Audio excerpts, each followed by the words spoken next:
All right. How you doing, man? Brother Early. Tim Barnes, nice to meet you. Good to meet you, Tim. Yes, sir.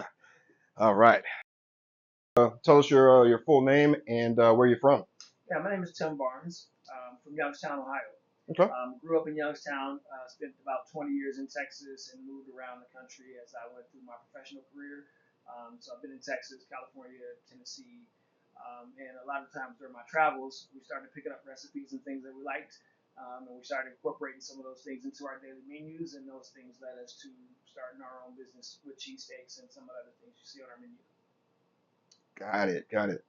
Um, can you share a story or stick that yet? A story.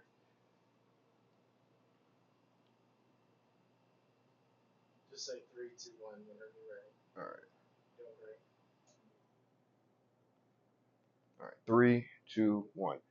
Can you share the story of how you started your business and why you decided to start it in Charlotte? Yeah, so I have five kids, and my youngest son has autism. And during his last couple of years of high school, we were looking at what kind of things we can do to have him have a job after high school. And this was one of the things because we all love cooking and we all loved all the things that were on the menu, and he knew how to cook all those things. So we decided to start this business while he was in his last year of high school, and so that when he would graduate, he would be able to come work with us. And so it's a family-owned business. The youngest son has autism, and so we wanted to make sure that we had a job for him. And so that's why we started the business. Wow. That's really inspirational. Um, that's definitely a reason to go into business. What unique challenges have you faced as a black entrepreneur in the city, and how have you overcome them? Well, I think. Can you ask that question again? Just looking at. Oh, Yeah. yeah. I'm trying to. Say three, two, one. Whenever you're ready. All right. You're doing great. That was good. That was really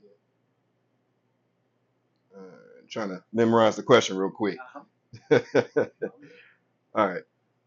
I think it's fine if you want to hold your phone. I mean, yeah, you're good. I didn't want to put it in there. Yeah, but, you know. I mean, you can look at You're it. good, man. You're good. All right. So, three, two, one. What unique challenges have you faced since opening your business here in Charlotte?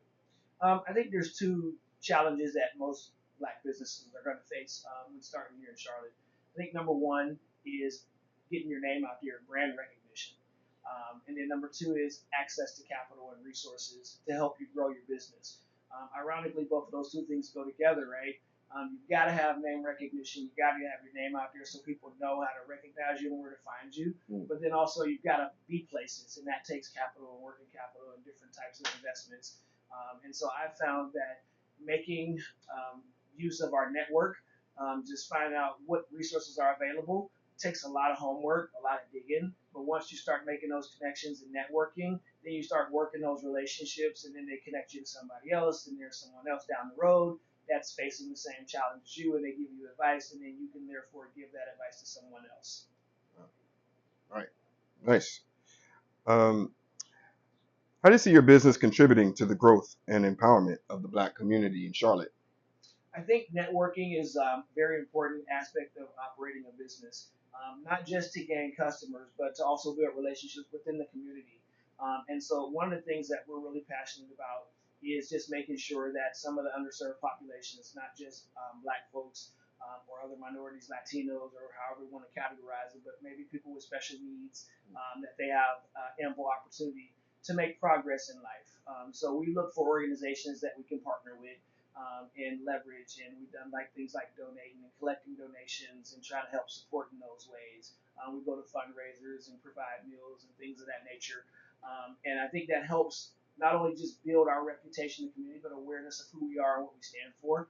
People buy from people. You can have a really good product, but when they know who you are, now you have a personal connection. Right. Yeah, partnership, like with the most powerful Pi Phi chapter, the Omega Psi Phi fraternity. Yes, sir. Absolutely. Right. And that's another great example too. Just again, we met how we met, right? Right. It was through an Instagram post, and next thing you know, we have this relationship, and we're 6 months down the road, and we're reconnecting again, and you get to witness the growth of where we were from then to where we are now. Right. And likewise, I get to share that with other business owners that I work with, and now we have a better, bigger network. Absolutely. Yep. Oh, that sounds fantastic. Um, what role do local events like the Black Voter Unity Summit play in supporting and connecting Black-owned businesses? I think part of the challenge here with some of the businesses that I'm aware of, some of the newer startup businesses, is just not understanding how different laws and different policies are going to affect how they operate their business, when they operate their business, and where they operate their business. And so aligning those people that are affected by the decisions with the people that are making those decisions and understanding what their plans are, how they think through what the challenges are, and what ideas they have, aligning all those people in the same room is going to help eliminate some of the noise that we get when you hear one story from one place, another story from another place. Now you've got to make some ambiguous decisions. Mm-hmm. So when you can bring everybody together and get all the stakeholders in the same room, I think that gives you a tremendous advantage in making progress. That's what we do at the Unity Summit. Yep, definitely. So that makes a lot of sense. Um, so just a few more questions for you. The next one here is what advice do you give to young Black entrepreneurs just getting started here in the Queen City? I think the biggest thing is to start by building a network, a support network. And you could think of that as your personal support network. There's a lot of days where you're not going to be successful. There's a lot of days where you're not going to meet your goals. So you need to have some way to step away from the business and have some people, whether that's family, friends, mentors, other relationships that you build. Some of the organizations have people that you can reach out to just to help you stay motivated and encourage you during those down times. When there's good times, great, you got somebody to celebrate with, but remember it's going to be a roller coaster. The second thing I would say too is just making sure that you always have a plan for the day and that you have a vision for the future. Every day you have to come in here and there's going to be things that go off the rails. There's going to be things that happen that are unexpected. You've got to be able to pivot and stay focused on what the vision is and adjust your plan for the day. So I think that those are probably two of the biggest things that I would say. Yeah, we definitely have a lot of entrepreneurs around the city, so I'm sure they'd love to get your advice. So, um, how's the Charlotte business landscape changed for Black business owners over the past few years? Actually, I think it's a lot more fertile. And possibly from my perspective, because I've been able to network with such great organizations that have helped me understand how big the landscape is. A lot of times we operate in a bubble in our own realm in the neighborhood that we operate within, and we're not aware of other corridors of opportunity, for example, that we can take advantage of and think about our vision for the future. And so a great example would be just understanding when for example, funds are allocated to a particular corridor. If you're in that area, then you're eligible. But if you're not aware that that area is highlighted by the city as a place where they want to make an investment, you could be one block away and miss out on an opportunity to grow and expand your business. Same thing with other resources.